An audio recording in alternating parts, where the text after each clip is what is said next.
저는 여러분과 함께 성도는 어떻게 살아야 하는가 이런 제목으로 은혜 말씀을 나누고자 합니다. 우리 신앙인은 살다 보면 삶에 여러 가지 의문점이 생길 때가 있습니다. 그 중에 하나가 우리 하나님은 세상을 창조하시고 역사를 주관하시는 하나님이신데 어찌하여 이 세상에는 불의와 악인들이 존재하고 있느냐는 것입니다. 우리가 이 세상을 보면 막 별별 일이 다 있죠. 막 묻지마 살인도 있고 참 회개한 일들이 많아요. 그런데 하나님은 왜 악인에 대해서 침묵하시고 또 이 악인의 존재를 묵과하고 계시냐라는 의문점이 들 때가 참 많습니다. 근데 그거는 역사적으로 보면 우리만 갖고 있는 의문은 아니에요. 역사가 시작되던 그 수천 년 전에 이미 그 많은 신앙인들이 품고 있던 의문이었습니다. 오늘 같이 읽은 본문에 나오는 이 주인공 하박국 선지자도 그 많은 사람 가운데 하나였습니다. 근데 하박국은 그것에 대해서 자기가 의문만 품고 있었던 것이 아니라 그는 하나님께 질문했습니다. 하나님께 묻고 또 하나님께서 응답하실 때까지 응답을 구하며 기다렸던 것입니다. 이 하박국 선지자는요, 이스라엘의 유다 왕국, 이 남쪽 유다에서 활동하던 선지자인데, 불행하게도 이스라엘의 그 남유다 왕국이 그 몰락하던 그 시절에 활동하던 선지자였습니다. 그러니까 여러분 고민이 많죠. 그리고 그는 남유다가 아주 잘 나갈 때부터 시작해서 나라가 점점 기우는 그러한 그 고통스러운 시기를 생생하게 살피던 산 증인이었습니다. 그 시기는 유다 왕국이 물질적으로는 아주 번영하고 아주 사치스러울 만큼 잘 나갔지만 문제는 영적으로 타락하였다는 것입니다. 그게 문제예요. 그래서 점성술을 비롯한 온갖 우상 숭배가 난무하던 어지러운 시기였습니다. 여러분 우리나라도 영적으로 볼 때 비슷한 점이 많아요. 그 연구가들에 의하면 조사한 사람들에 의하면 여러분 우리나라 기독교 인구가요 지난 20년간 쪼그라들었어요. 줄어들었어요. 그리고 그 쪼그라든 기독교 인구 틈에 오히려 이단들은 부흥했어요. 희한한 일이죠. 정통 기독교는 줄어들고 이단들이 오히려 그 틈을 채웠습니다. 영적 타락이에요. 말씀에서 이탈한 거예요. 그리고 반대로 무속인 숫자는요 엄청 늘어났어요. 지금. 한 80만 명으로 추정되는데요. 왜냐하면 그 무속인도 협회가 있는데 그 협회에 등록하지 않고 활동하는 무당 점쟁이들이 많다는 거예요. 여러분 요즘 TV 같은 거 보세요. 종편이나 무당들이 아주 대놓고 나와요. 특히 예능 프로그램에 아주 자연스럽게 유도해서 그 연예인들이 그 무당한테 가서 물어보는 형식을 취해가지고 아주 자연스럽게 출연을 합니다. 또 어떤 곳은 또 토론하는데도 무당이 나오더라고. 이건 국가적으로 문제 있는 거예요. 또 무당들이 유튜브를 또 엄청 해요. 조회수가, 구독자 수가 어마어마해요. 이게 문제예요. 우리 기독교의 힘이 그렇게 약해졌다는 거예요. 옛날에는 여러분 국가시험 같은 경우는 일요일날 많이 하잖아요. 주일날. 근데 옛날에는 우리 기독교가 힘이 있을 때는요. 정부한테 막 따졌어요. 왜 국가시험을 꼭 왜 일요일날 하냐. 예배 방해되게. 평일날 해라. 그렇게 압력을 넣을 정도로 우리 기독교의 힘이 셌었어요. 근데 요새는 말 한마디 못해요. 그러니까 당연히 국가시험은 주일날 하는 걸로, 일요일날 하는 걸로 거의 고정되었습니다. 무속을 다룬 영화 파묘가 1천만 원을 넘었죠. 이것도 문제가 있는 거예요. 여러분 무속을 그냥 내려도 안 됩니다. 왜요? 우리나라뿐만 아니라 세계 역사를 보면 무속인이 정치에 개입해가지고 나라를 어지럽힌 경우가 굉장히 많습니다. 그래서 우리는 이걸 경계해야 돼요. 그런데 그 당시 하박국 선지자가 활동하는 그 유다 사회는 이처럼 점성술을 비롯한 이러한 그 우상 숭배가 아주 만연했어요. 그런데다가 악인들에 의해서 거짓과 폭력에 난무하는 것을 볼 때 하박국은 깊은 시름에 잠기지 않을 수가 없었습니다. 고민스러운 거예요. 그래서 하나님 앞에 선지자로서 신앙적인 질문을 던집니다. 여러분, 하박국 선지자의 첫 번째 질문이 뭐냐면요, 하나님이 어찌하여 유다 왕국의 죄를 벌하지 않으시고 그대로 내버려 두시느냐는 거예요. 지금 종교 지도자들이 타락하고 악인들에 의해서 나라가 무법천지라는 거예요. 어째 하나님은 의인들이 당하는 고통을 보고만 계시느냐는 겁니다. 그때 하나님은 대답하셨습니다. 내가 유다 나라를 심판하기 위해서 이웃나라 바벨론을 심판의 도구로 예배해 놓으셨다고 대답했습니다. 여러분, 무서운 거예요. 여러분, 어떤 나라에 문제가 생기면요, 그 자체 내에서 정화 활동을 해야 돼요. 자체 내 힘으로 그걸 해결해야 돼요. 근데 그게 해결되지 않으면 어떤 일이 벌어지죠? 외적이 쳐들어오는 거예요, 여러분. 하나님도 돌아오라 했는데 유다 백성들이 말을 안 들어. 그것을 지도할 이스라엘의 종교 지도자들이 앞장서서 타락을 했어. 그럼 어떻게 하죠? 하나님이 얘네들이 내부적으로 해결을 못하니까 외부 세력을 하나님께서 끌어들이십니다. 그게 하나님의 진노의 채찍이에요. 그게 바벨론이라는 거예요. 여러분, 성경의 역사를 보면요, 하나님이 결코 악의 세력을 내버려 두신 적이 없었어요. 다만 하나님은요, 무조건 심판하시지 않습니다. 일단은 참고 내버려 두십니다. 여러분, 우리도 마찬가지예요. 우리가 하나님 뜻대로 살지 않고 격기를 가잖아요. 그럼 하나님이 요거 봐라, 바로 치시지 않아요. 하나님은 내버려 두세요. 왜? 기회를 주는 거예요.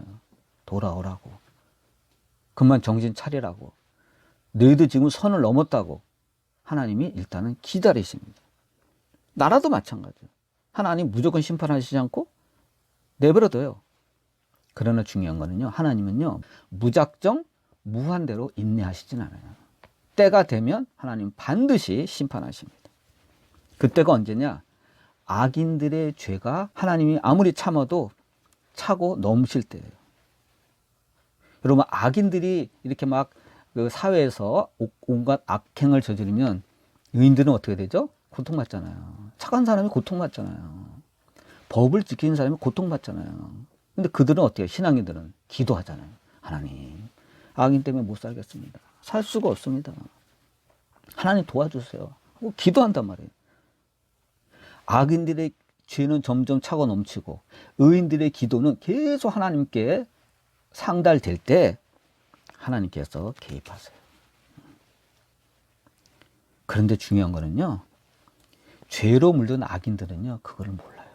자기들이 지금 선을 넘었다는 걸 몰라요. 그래서 하던 짓을 계속해. 아주 매를 번다고 하죠. 계속하는 거. 하던 짓을 계속해. 그래서 하나님의 심판이 시작되는 겁니다. 여러분, 하나님이 나에게 작은 사인을 주실 때 빨리 알아채야 돼요. 내가 잘못된 길을 가는 것을 중지해야 되겠구나. 내가 선을 넘었구나. 그러면 하나님께 돌아와야 되겠구나. 그걸 빨리 알아차려야 됩니다. 근데 악인들은 그걸 몰라. 계속 선을 넘어. 여러분, 창세기 6장을 보면 노아가 살던 세상에 대해서 하나님께서 기록해 놓은 말씀이 있습니다. 창세기 6장 11절을 보면 온 세상이 하나님 앞에 부패하여 포악함이 땅에 가득하였다, 이렇게 기록되어 있습니다. 요즘 말로 하면 무법천지라는 거예요. 어느 정도냐? 그 무법천지가 하나님이 세상을 창조하신 것을 후회하실 정도. 여러분, 하나님이 어떤 일을 하시고 후회하시는 거 봤어요? 좀처럼 없죠. 근데 얼마나 타락했으면 하나님이 창조하신 것을 후회하실 정도였다. 그 정도로 타락했어요. 그래서 하나님이 다 전멸시키려고 홍수 심판을 작정하신 겁니다. 근데 하나님은 의로우신 분이라 무조건 다 죽이지 않아요. 어떻게 하죠? 기회를 주세요. 그 중에서 의로운 사람이 없나 하나님은 찾아내십니다. 불쌍하잖아요. 하나님 볼 때 아, 의로운 사람이 나름대로 열심히 하나님 뜻대로 살려고 발버둥치며 살았는데 그 사람들을 한꺼번에 다 하면 그건 문제가 있는 거죠. 그래서 하나님이 찾아낸 사람이 누구라는 거예요? 노아라는 거예요, 노아. 그래서 창세기 6장 9절을 보면 노아를 가리켜 하나님이 평가하셨습니다. 노아는 의인이요, 당대의 완전한 자라. 그는 하나님과 동행했다. 야, 여러분 완벽한 거예요. 여러분 우리 신앙인이 추구해야 될 가치가 여기 다 들어있어요. 뭐다? 노아는 의인이다. 이거예요. 또 당대의 완전한 자다. 가장 중요한 하나님과 동행했다는 거예요. 이런 사람을 하나님이 찾아낸 거예요. 여러분 세상이 아무리 혼탁하고 타락한 세상도요, 찾아보면 노아같이 의로운 사람들이 있는 법이에요.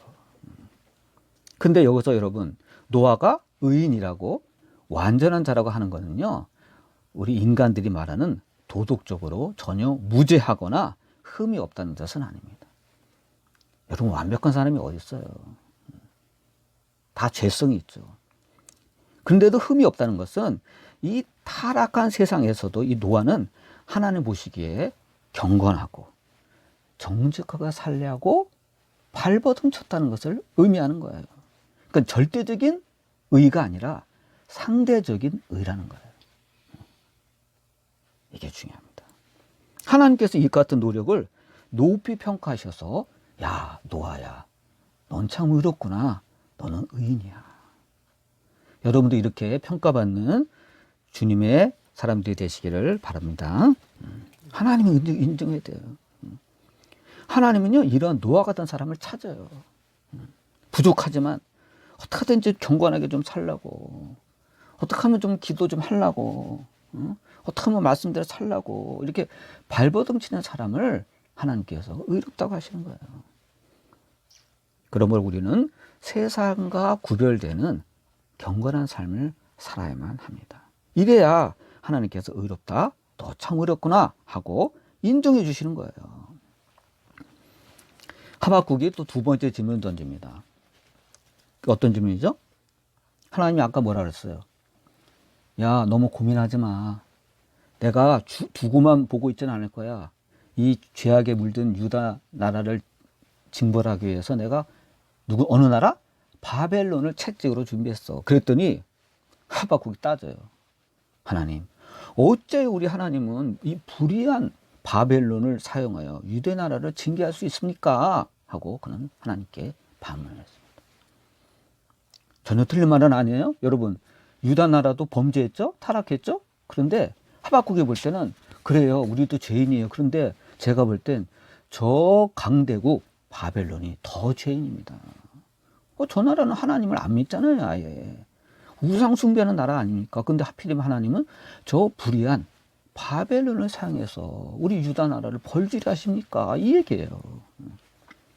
그때 하나님 뭐라고 하셨죠? 유다가 자신의 죄 때문에 징계당하는 것처럼 바벨론도 결국 자신들의 죄 때문에 징계를 받을 것이다 하고 하박국을 위로하셨습니다. 여러분, 당시 하박국은 이해하기 어렵지만 이 말씀이 역사적으로 증명이 됩니다. 여러분, 유다 나라를 점령했던 바벨론은 어떻게 되죠? 계속 잘 먹고 잘 살았나요? 아니죠. 천년만년 것 같았던 그 바벨론은요, 70년 만에 망했어요. 그 강대국이 100년도 못 갔어요. 단명한 거야. 그 이유가 뭐예요? 하나님 말씀대로 바벨론이 교만한 죄에 빠졌기 때문에. 하나님은요, 바벨론을 유다 나라를 비롯한 죄악과 살고 여러 나라를 심판하는 심판의 채찍으로 사용하셨는데, 이 바벨론은요, 착각에 빠졌어요. 우리나라는 하나님이 이렇게 하시는 거니까 우리나라가 저 나라들보다 의로운 거야. 우린 그래도 의로운 편이야. 아니거든요. 다만 힘이 있기 때문에 바벨론을 채찍으로 사용한 것이지 바벨론이 여러 나라보다 의로워서가 아니에요. 근데 이 사람들은 착각에 빠진 거야. 우리는 저 나라들을 괴롭혀도 돼, 약탈해도 돼 해가지고 지나치게 난폭하게 행동을 했습니다. 그래서 하나님은 이 교만해진 이 바벨론 나라를 깨기 위해서 페르시아 군대를 일으키셨고 바벨론 나라를 멸망시키셨습니다. 아주 완전히 멸망했어요. 희한하죠, 여러분? 강대국은 오래 가야 될 거 아니에요. 근데 하나님 바벨론이 완전히 멸망시켰어요. 잿더미로 만들어버렸어요. 우리 유다 나라는 보호하셨어요. 희한하죠? 그래서 은혜의 하나님이다. 그 고레스 왕 우리가 알다시피 어떻게 돼요? 유다 백성들을 이제 고국으로 돌아가라 하고 해방령을 내립니다. 그래서 돌아온 거예요. 70년 만에. 여러분처럼 역사는요, 하나님의 뜻과 계획에 따라서 전개된다는 것이 성경이 우리에게 주시는 교훈입니다. 유다 왕국을 향한 하나님의 징계는 당시에는 슬퍼 보였죠. 하나님이 이러실 수가 있나. 왜 하필이면 바벨론이야 하고 이해가 안 됐지만 하나님께서는 이 바벨론을 통해서 징계를 하셨지만 이 유다 나라를 감싸시고 보호하시고 결국은 고국으로 돌아오게 역사하시는 거예요. 그러니까 여러분, 하나님의 그 징계라는 것은 크든지 작든지 간에 뭐죠? 하나님의 사랑의 표현이에요. 하나님의 사랑이 없이는 여러분 그렇게 하시지 않아요. 그럼 우리 성도들은요, 자신이 나 요새 좀 하나님께 징계받는 것 같은데, 그럼요, 슬퍼하기보다는 정신을 차리고 하나님께 돌아와야 돼요. 하나님이 작게 충고하실 때, 그렇죠? 하나님께서 가실 때 미리미리 돌아와야 돼요. 그러면 여러분, 하나님은요, 죄가 가득 차면 개인이든 나라든 하나님이 뽑아버렸어요. 무슨 얘기예요? 두려운 일이에요. 여러분, 죄가 만연되면 하나님은 어떤 나라도 제국도 무너지게 하는 거예요. 세계 최강 바벨론도 100년을 버티지 못하고 무너졌어요. 우리가 잘 아는 신라, 로마, 천년 제국이라 하죠. 무너졌어요. 영원한 게 없어요. 여러분 보세요. 기독교의 본산이라는 그 유럽과 미국을 보세요. 요즘 어때요? 영적으로 무너져 내리고 있어요. 여러분, 미국도 옛날만큼 힘이 없어요. 그러니까 트럼프 나타나가지고 원조 다 끊고 미국 중심주의로 왜? 옛날 같지 않아, 미국도. 여력이 없는 거예요. 적자가 너무 많은 거예요. 여러분, 영국에선 별일이 다 벌어집니다. 어떤 목사님이요, 길거리에서 설교를 했어요. 그랬다고 붙잡혀 갔어요. 또 어떤 그 퇴역 군인이요, 신앙심이 있었나 봐요. 어떤 공공장소 길이에요. 거기서 자기 혼자 묵상 기도를 했어요. 그랬다고 붙잡아 갔어요. 여러분, 그게 말이 돼요? 영국에서 일어난 일이에요. 남한테 피해 준 적 없잖아요. 그냥 묵상 혼자 길에 서서 묵상 기도했어요. 근데 경찰이 당신 뭐해? 기도했는데요. 뭐라고 기도했어? 저 속으로 기도했는데요. 또 붙잡아가. 그게 말이 돼요, 여러분? 이건요, 공공장소에서 기독교임을 나타내지 못하는, 이거는 억압하는 놀라운 사건이에요. 이건 영국 사회에서, 이 기독교의 전통이 깊은 영국 사회에서 이러한 일이 벌어진다는 건요, 인간의 가장 기본적인 자유는 여러분 뭐죠? 신체의 자유와 말할 수 있는 자유예요. 신앙의 자유예요. 근데 이게 억압당하고 있다는 거예요. 놀라운 일이에요. 우리 한국 기독교인들이 정신 차려야지. 언제라도 정신 안 차리면 우리 기독교인에게 우리 기독교의 적대적인 법률이 슬그머니 제정될 수도 있는 거예요.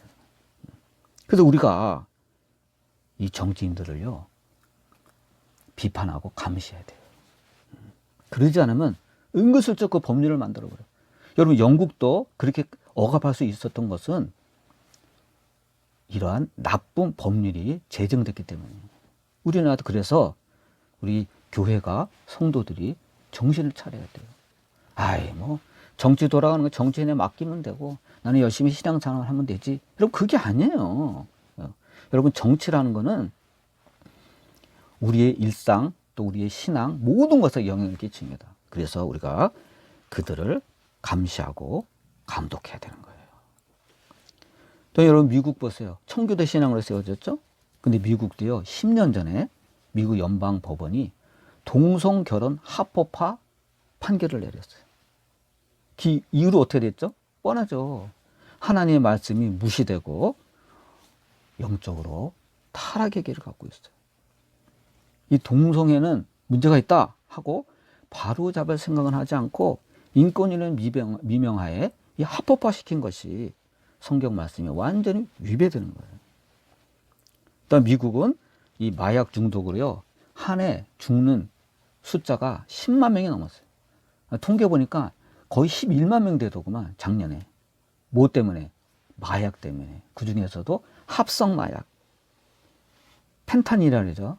이 약물 중독으로 10만 명 이상이 죽는 거예요. 그럼 참고로 말하면 미국에서 그 옛날에 월남전에 10년 참전을 했어요. 근데 그때 죽은 미군 숫자가 5만 8천 명이에요. 여러분 10년간 5만 8천 명 죽었는데 한 해 1년에 10만 명 이상 마약 중독으로, 약물 중독으로 그 사람들이 죽고 있는 거예요. 엄청난 거죠. 여러분 성경은 내 몸은 성령께서 거하시는 성전이기 때문에 네 몸을 더럽히지 말라 그러셨어요. 경고하신 거예요.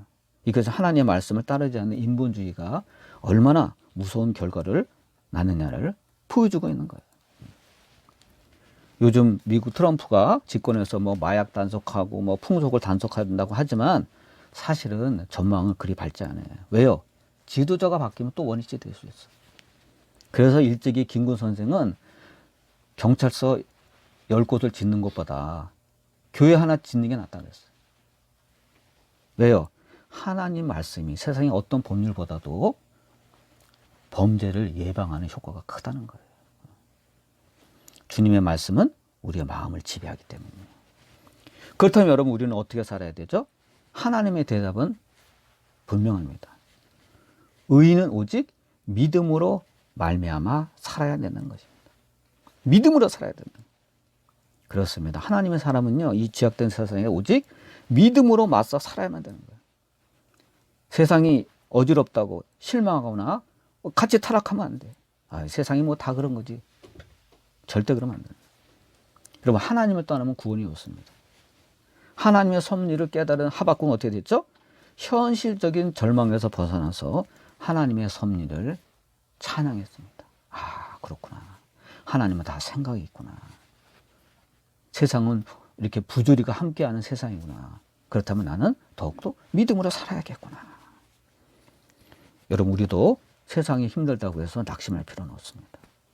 누가 속삭인다 해서 낙심할 필요가 없어요. 세상이 아무리 어지러워도 역사의 주관자는 하나님이시라는 것을 우리는 알아야 돼요.